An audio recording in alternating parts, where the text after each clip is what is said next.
Hello, everyone, and welcome to the New Stack Demos. I'm your host, Heather Joslyn, a features editor of the New Stack, and today we're going to learn a little bit about platform engineering and how that works through internal developer portals, and which can help reduce cognitive load on developers and also help speed up their productivity. Usually the thing in platform engineering that frees devs from unnecessary toil and makes their lives easier is an internal developer platform, or IDP. Sometimes that's called an internal developer portal or even a software catalog. Specifically, we're going to learn about a no-code platform for internal developer portals, Port, and how that works. And our guest today is Zohar Einy, CEO and co-founder of Port. Hi, Zohar. Hey, nice to meet you. Nice to meet you as well. Let's just jump right in. Zohar, my understanding is your company started in November of 2021, correct? So it's a pretty new company? Exactly. Yeah. Can you give me a sort of a sense of a quick overview of the platform and tell us what we're going to be doing today? What the demo will cover? Of course. Yeah. So just to give you a quick background on us, so basically, Port is a no-code internal developer portal solution that helps you build an holistic IDP, meaning you can build a software catalog that brings your own data model to it, that fits your engineering needs for your organization. And you can also allow, as part of it, setting up all kinds of scorecards and maturity measures as part of it, and allow self-service actions to be performed from the portal. So what we're going to see today is a demonstration of Port, a demonstration of how you can use it in order to allow an IDP for your organization. So I'm going to demonstrate both the software catalog, software maturity, self-service action, and more. Okay. Do you want to get started to show us how you would set this up? Yeah, of course. Yeah, so what you can see here is a list of all the different microservices that are being managed within your organization with the relevant metadata that you care about as a platform engineer, right, for your developers to understand. So they can see the list of names of each service, the links to the Git repository, the language who is on call right now, bringing it from directly from PagerDuty, Jira tickets, and so on and so forth. You can basically go into a specific service. For example, let's go to authorization service. So you can see here all the metadata about this service, but you can also see relevant information about the software development lifecycle of this service. So you can see all the different environments that it's currently running on. So authorization service is live and running in QA, staging, production, and we can see the metadata about each kind of running service item, right? So you can see the CPU limit, memory, the pull request that performed the deployment. You can also see all the deployments that took place for this specific service. So you can see it's currently deploying to QA. The deployment to production was failed, and you can get the link to the job that performed the deployment and all the metadata that you want to reflect for your developers to have a smooth experience while developing software within your company. So you are able to connect to existing DevOps automations, like, for example, PagerDuty. How do you connect to those? Yeah, of course. So basically, Port integrate with different DevOps and infrastructure technologies. For example, Kubernetes, Git providers like GitHub, Bitbucket, Azure.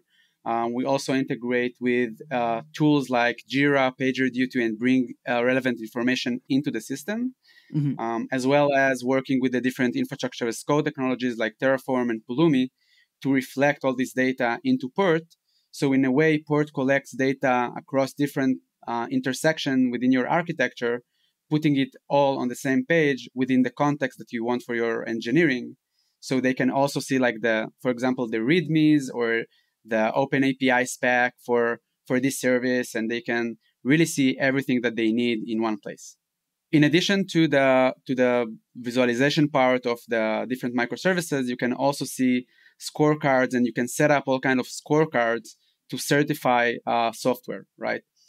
So you can see here all kinds of rules that you can apply from different kinds, either DORA metrics that you want to comply with, production readiness metrics, documentation standards, ownership standards, and so on and so forth. And this is absolutely customizable, and you can build any kind of rules on top of the data that you keep as part of the software catalog. This way, not only your teams can understand what is the current certification of your software, but you can also make automated decisions and fail a build if something does not meet your standards. So it sort of guarantees compliance, I guess, or standardization.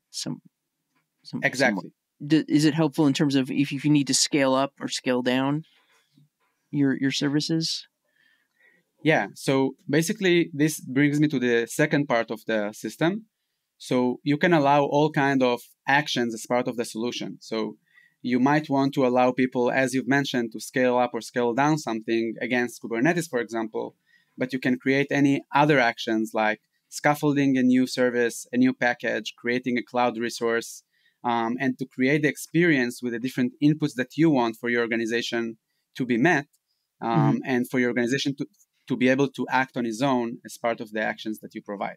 So this is absolutely customizable. You can create any kind of actions because we realize that a developer portal cannot consist of just scaffolding a microservice. You need much more actions and you have much more needs from your teams and groups. Other than developers, who are other potential users of an internal developer portal? So there are a couple of users of IDPs. The first one, as you've mentioned, is the developers that wants to get a clear view of everything. But not only developers need it, also DevOps, infrastructure, and the platform engineers themselves need to get a software catalog that they can own and understand and keep track of everything that they manage, right? So it might be in a different granularity level because they might want to see all the cluster, their cloud resources, like they will have much more items in the software catalog and in a more advanced view, but they are also big users and key users of the developer portal because they also want order within their infrastructure. Another type of user is the machines, right? So the different CI/CD pipelines, automations, scripts, infrastructure as code.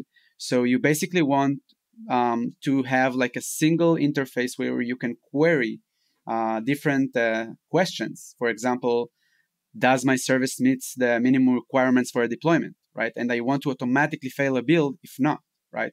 So this is like one example. But a machine also might want to check if deployments are currently locked due to holidays or outages. So you also want to fail a build if something is marked as locked within your software catalog. So there are the three main personas, but there are much more than that. Like everyone needs to get some kind of understanding of the catalog. Also, security analysts, product managers, even salespeople that want to provision a demo environment are also a legitimate user of a software catalog and an IDP. Can you give us a sense of what a typical development workflow would be like?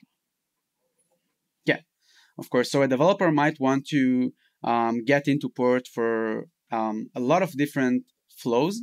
So one of them might be starting working on a new service development, right? So they want to scaffold a new service directly from the UI. So they can click on the create action that is available in the self-service hub, and they will be provided with, so in this example, it's creating a new in-house package. So they can give a package a name. They can choose like the team that owns this package, and they can give it the repository name that will be given with a syntax to follow, the language, and they can click on the create. And once it's created, it will be visible into the catalog of all the packages that are being developed within the company. So they can see everything from here, and we can see the new created package for the organization with the GitHub that was created for it, ready for development. And it can vary between different use cases, either scaffolding a new package, a new service, provisioning a dev-env, rollback a version, and so on and so forth. That's terrific. So that's how Port's internal developer portal works. And thank you for walking us through it. How should people proceed if they want to try this out for themselves? Yeah. So basically, Port is very open. You can first go ahead and see a live demo. It's open. You don't need to authenticate. You can just go into demo.getport.io and you will get an environment with all the data and actions for you to play around with. And you can also go into our app.getport.io and use the product by yourself. It's completely self-service. We have an open documentation for it, and you can try it out for yourself. And of course, if you want us to help you with anything, we have platform experts here at the company that can help you with the first few steps getting started with our product. Excellent. Well, thank you. We want to thank Zohar Einy for joining us today. And we'd also like to thank all of you out there in video land for joining us. I'm Heather Joslyn from the new Stack Demos, and we'll see you next time. Thank you so much for having me. If you like this video, please give us a thumbs up. And if you'd like to see more videos like this, you can always subscribe to our YouTube channel. We're on all the major social media platforms. You can always find us at thenewstack.io. We hope to see you soon.